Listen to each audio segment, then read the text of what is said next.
Soy Juan Carlos Azuara, estudiante de Comunicación Social de la Universidad Fructífera. Este es un video para la materia Historia Contemporánea de Venezuela, que lleva la profesora Celia Sánchez. En este hablaremos un poco sobre el tema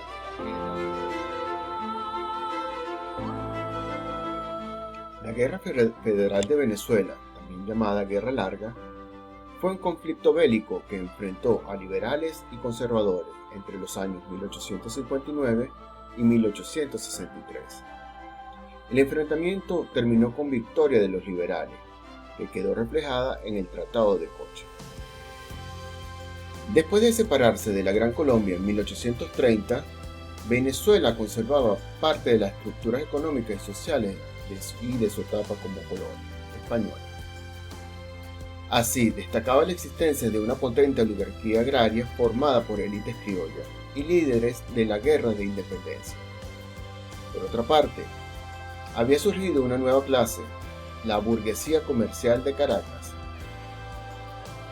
La Constitución, aprobada en 1830, tenía un fuerte carácter centralista y conservador.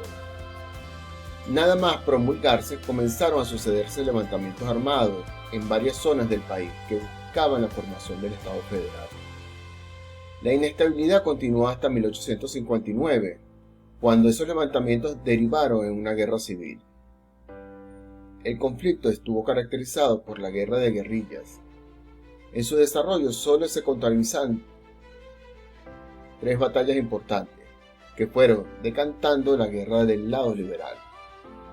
Tras la firma del Acuerdo de Paz, Venezuela se dotó de una constitución federal, además de prohibir la esclavitud y eliminar los títulos nobiliarios. Por otra parte, la economía sufrió un gran deterioro. Causas que llevaron a esta guerra eran el reparto desigual de las tierras y la ganadería, la pobreza, igualdad de ideas, crisis económica de 1858. Los productos de la que dependía la economía venezolana, como el café y el cacao, bajaron de precio por culpa de las crisis exteriores. Esto provocó que tanto la latifundistas como la burguesía comercial perdieran sus principales fuentes de ingresos, creando un clima que favoreció el estallido de la guerra. Este se desarrolla con la toma del cuartel de armas de Coro, aunque algunos historiadores sitúan el comienzo de la guerra en mayo o junio de 1858, cuando se produjeron las primeras insurrecciones contra Julián Castro. La mayoría indica que el ataque del cuartel de armas de Coro fue el hecho que marcó su inicio. La guerra civil solo se desarrolló en una parte del país. Los enfrentamientos más importantes tuvieron lugar en los llanos altos y bajos, mientras que la zona central y el oriente solo registraron episodios de guerra de guerrilla. Otras regiones como Guayana, Zulia o los Andes se mantuvieron al margen del conflicto. Entre ellas tenemos las batallas más importantes o las que tornaron más fuertes fueron la batalla de Santiné, el sitio de Barinas, batalla de San Carlos y la batalla de Coplé. Las negociaciones de paz, aunque el conflicto parecía estancado, los esfuerzos de Falcón por encontrar refuerzos y apoyos estaban dando sus frutos.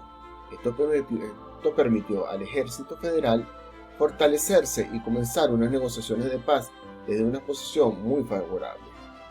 Entonces surge el Tratado de Coche. El acuerdo que puso fin a la guerra fue firmado en la hacienda de Coche, situado en los alrededores de Caracas. El documento original se firmó el 23 de abril de 1863 y constaba de 9 artículos. Sin embargo, los negociadores de ambos bandos discrepaban sobre algunos aspectos, lo que obligó a elaborar una segunda versión del tratado. El definitivo solo tenía 7 artículos y fue firmado el 22 de mayo de ese año. Esta fue una guerra de movimientos y batallas decisivas. Se desarrolló en los llanos el norte y centro del oriente del país. Tuvo sentido localista. Insurgieron movimientos armados contra el gobierno. Esto trajo como consecuencia que en 1864 se promulgó una nueva constitución que instauraba la federación en el país. La mayoría de los primeros presidentes estatales fueron antiguos caudillos militares regionales. Venezuela debió recurrir a préstamos internacionales. El resultado del conflicto significó el final de la oligarquía conservadora. Se eliminó los títulos de nobleza. Los liberales promulgaron el llamado Decreto de Garantía, que, entre otros aspectos, abolía la pena de muerte.